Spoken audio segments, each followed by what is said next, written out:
Today is another day, another new strength, new vision, new anointing. Akong ipawot kanyo karong adlaw ang panginaot nga naamo sa maayong panglawas, naa kamo sa maayong kahimtang, labaw sa tanan naa kamo sa maayong pangalagad ug sa espiritualong kinabuhi. Karong adlaw, gusto na akong i-share ang naa sa Mateo Kapitulo 11, versikulo 28 nag-ingon. Dali kamong tanan nga gikapuyan o gibugatan, kay papahulayon ko kamo. Kanang giingon sa iyahang pinulungan nga, dali kamo. Dali kamo meaning, muduol kita. Gipaduol ta. Kabalo ba mo kisay nag-agni ka na to? Sa maong mensahe, ang Diyos. Si Jesus maingon, dali ka mong tanan, gikapuyan, gibugatan. Dali. Meaning, muduol kita kaniya, tuol kita diha sa iyang trono, muduol kita diha sa iyang altar. Meaning, diha sa mga pag-amp, diha sa pangalagad, diha sa pagsimba, muduol kita kaniya. Panahon nga naatay problema, kabugat, ingon siya, duol ka mo. Ingon siya dito sa iyang gisumpay nga pulong. Kamong tanan, gikapuyan o gibugatan.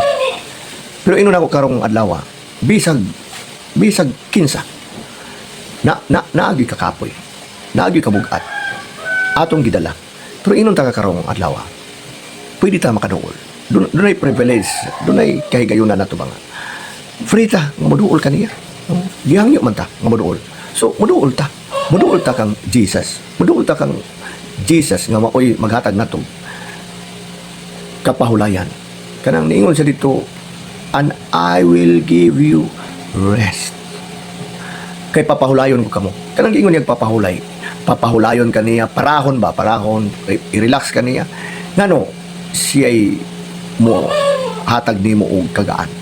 Bisan unsa kabugat ang imong gidala.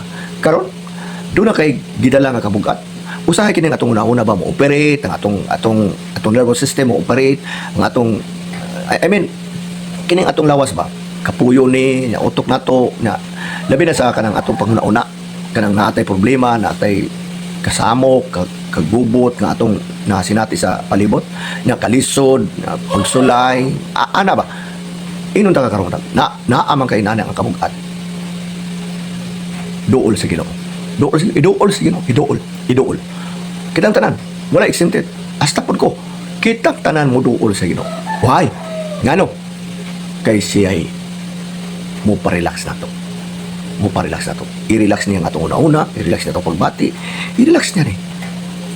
Kanang tinud alang po ang imuhang pangalagad sa Ginoo, ayaw atras. Abante, balag hinay man tingali, pero kanunay. Inunta ka karong adlaw. Basta mo duulang ka sa Ginoo. Unya, ang imuhang kabugat ihatag sa Ginoo. Unya, ayaw na para hununga sa ang imuhang ambisyon nga kanang sa imong kudot. I-relax sa ihatag sa Ginoo. Inunta ka, makapahulay ka, makarelax ka. God bless you and more power. Manghinaot ko nga naamoy na kuha karong adlaw. Salamat.